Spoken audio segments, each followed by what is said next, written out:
Assalamualaikum warahmatullahi wabarakatuh. Sampai berjumpa kembali dengan saya Nanang Dwi Suprapto. Semoga sahabat RTA TV semuanya dalam lindungan Allah Subhanahu wa taala, sehat walafiat, umur yang barokah, berikan kesehatan. Di rubrik fakta dan opini kali ini, saya ingin menayangkan video pernyataan dari Menko Polhukam Profesor Mahfud MD.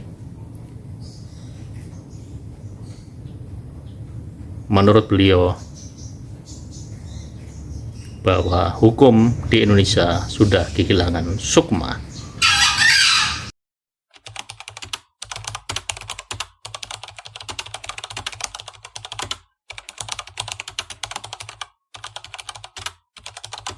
Demokrasi kita ini sudah benar. Nah, ini yang mau saya dialog sekarang. Apa? Demokrasi sudah benar. Rizal Ramli menyebut demokrasi kita di era reformasi ini adalah demokrasi kriminal. Tetapi demokrasi itu adalah tetap yang terbaik sebagai pilihan. Coba sekarang saya mau masuk ke slide kita, ada ya? Saya mau masuk satu slide saja. Slide nomor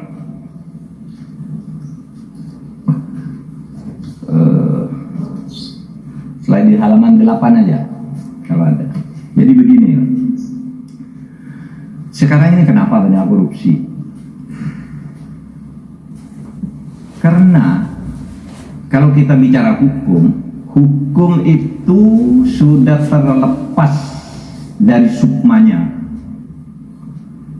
Kalau kita belajar ilmu hukum kan gini aturannya itu, hukum itu bagian dari norma. Norma itu aturan tingkah laku, pedoman hidup di dalam pergaulan masyarakat. Nah, di dalam pergaulan masyarakat itu kan ada agama, itu pedoman yang menuntun manusia akan berbuat baik. Ada kesopanan, pedoman. Ada kesusilaan, pedoman agar masyarakat itu hidup baik. Nah, agama, kesopanan, kesusilaan ini ketika disahkan oleh lembaga legislatif menjadi hukum. Nah, kalau begitu hukum itu hanya bagian dari norma yang sebenarnya sumbernya adalah agama, kesopanan, kesusilaan itu moral. Berarti hukum itu menjiwai atau dijiwai oleh moralitas, keagamaan, kesopanan, kesusilaan. Nah, hukum yang baik seperti itu. Karena masyarakat punya kesadaran agama, susila dan kawannya, maka hukumnya harus begini. Maka menjadi baik masyarakat. Nah, soalnya sekarang ini masuk ke samping ini. Faktanya, ya, hukum itu lepas dari moral. Sekarang semua orang mencari pembenaran itu berdasar aturan hukum. Mau korupsi ada dalilnya kok sekarang. Kalau DPR mau mengatakan, saya tidak mau kalau tidak dikasih anggaran begini, DPRD, saya tidak mau setuju perda ini kalau saya tidak jatah begini. Itu ada dalilnya apa? Karena membuat perda itu harus dengan persetujuan DPRD.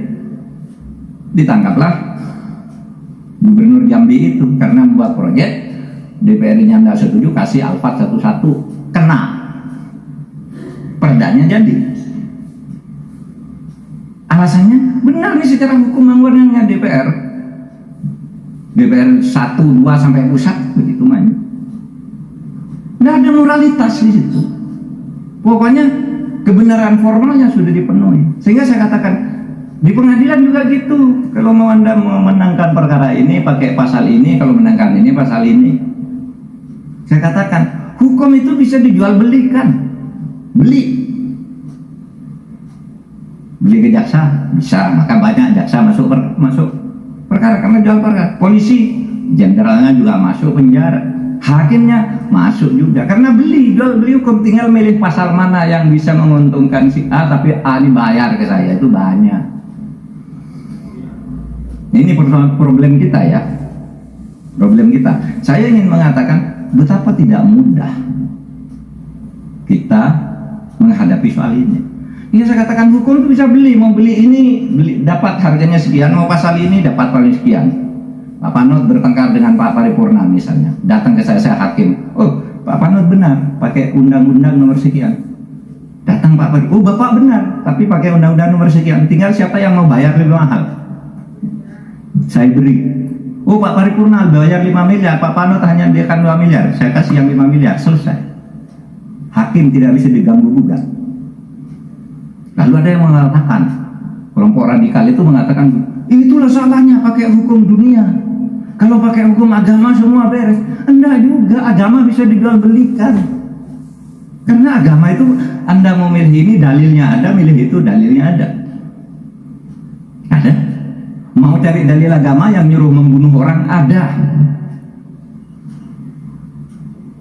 Bunuhlah orang yang memerangimu ada. Tapi ada dalil kamu jangan membunuh orang, ada dalil agamanya juga. Kasihanilah sesama manusia. Pakai dalil itu. Yang terorisnya pakai dalil yang satunya sama. Bahkan di bidang apa namanya, yang terakhir, kemiskinan. Itu Islam itu mengajarkan kemiskinan atau mengajarkan kekayaan. Dalilnya ada semua.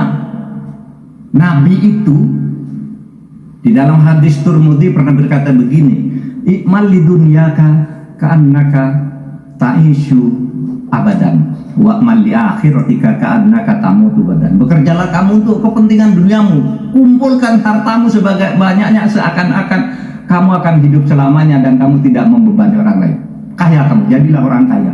Karena orang kaya, orang Islam yang kaya itu lebih kuat daripada orang Islam yang miskin dan itu berjaya begitu.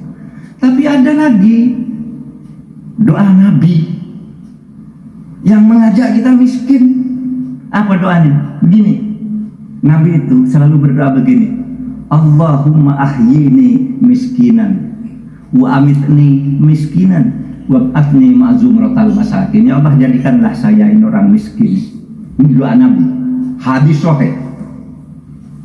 Matikan saya dalam keadaan miskin dan bangkitkan saya di akhirat kelak bersama orang-orang miskin. Dalilnya ada, mau nyuruh miskin ada dalilnya, mau nyuruh kaya ada dalilnya. Tapi ada konteksnya. Kamu agar tidak bergantung orang lain dan agar tidak menjadi kufur, jadilah orang kaya. Itu kaya. Tapi Nabi berdoa miskin itu karena hatinya sangat sayang kepada orang kecil, sehingga dia berdoa miskin untuk dirinya sendiri. Ya Allah, saya sayang pada orang miskin, kasihan ini tidak ada yang pedulikan, jadikan seorang miskin agar saya jadi temannya. Kan itu doa Nabi. Tinggal cari dalilnya aja, jual beli apa. Sehingga dulu kalau di Majelis Ulama itu ada istilah fatwa halam. Halam itu antara halal dan haram. Kalau kamu minta dalilnya haram ini, mau bayar berapa? Ini fatwanya. Kalau yang halal ini, ya tinggal untuk jadi halam gitu. Nah, sekalian sebab itu sekarang adalah masalah persoalan moral. Kita semua mari perbaiki bangsa ini. Dan jangan katakan itu kan tandanya orang takluk, tidak